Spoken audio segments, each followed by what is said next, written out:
Hi, welcome back to Project Management Demystified. My name is Michael. I'm a VP and a project management professional. So, exciting times. We're in episode 6 of our hypothetical project. And in the last couple of videos, we've covered up to trying to start the project in a traditional way, in a traditional or also called waterfall way of managing project management.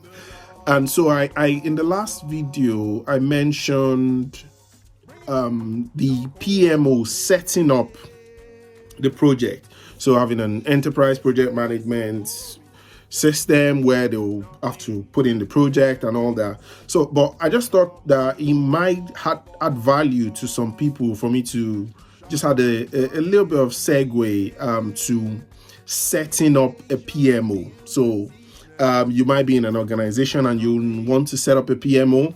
I won't go into too much detail because I try to make the videos 5 minutes or less. So I'll just be sharing some of the thinkings that go behind setting up a PMO. So a PMO is a project management office that manage governance and of the project. So the easy way I can explain governance is audits. So you know the way auditors audit financial transactions or accounting.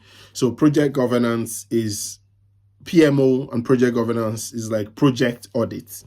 So to set up a PMO, so really an auditor would have a good understanding, or would have an edge setting up a PMO, but they will have to slightly align their mindset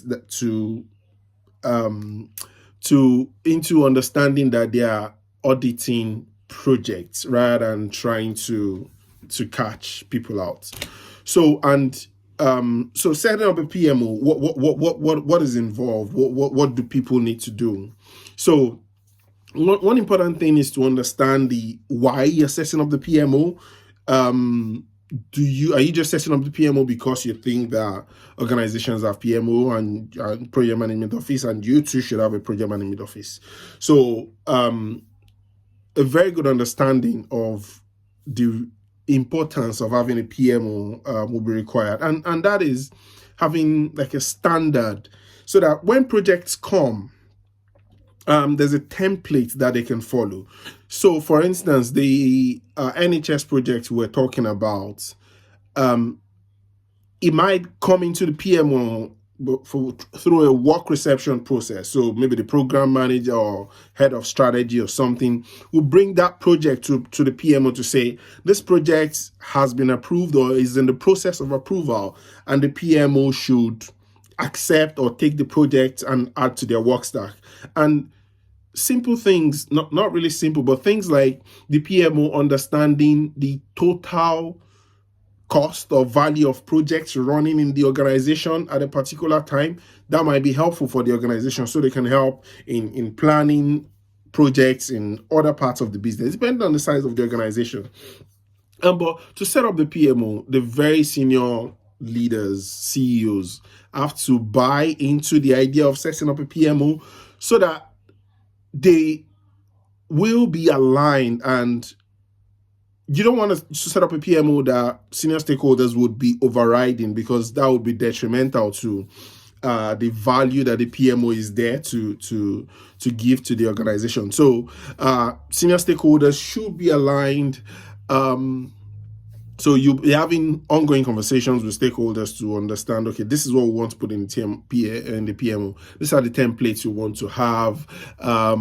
So we want to have different levels of project. Maybe project from 0 to 500,000 pounds will be classed as small. From 500,000 pounds to 2 million will be classed as medium. From 2 million to upwards of 100 million could be classed as large and extra large and things like that. So when projects come, you have an idea of, okay, this is a large project, this is a small project, and this is the way we want to manage it. You will also have things like having a framework for managing waterfall, that's traditional project, compared to managing agile project, because the dynamics is very, very, very, very different. In traditional project management, you'll be managing milestones,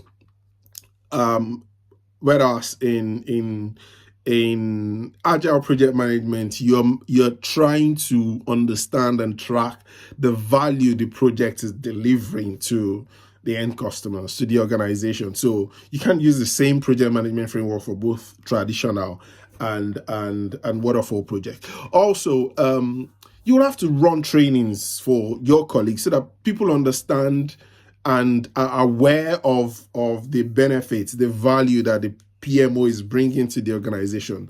You don't want to be sending people emails to fill in their timesheet and they don't understand that, or they see you as a pain. So you want to get them on side before you start reaching out to people to chase things. The video is running up to 6 minutes, so I'll just stop there. But I hope that has given people an idea of how PMO is set up and the kind of thinking that go into setting up a PMO. I'll leave you there, and I'll see you on the other side. Cheers. Bye bye.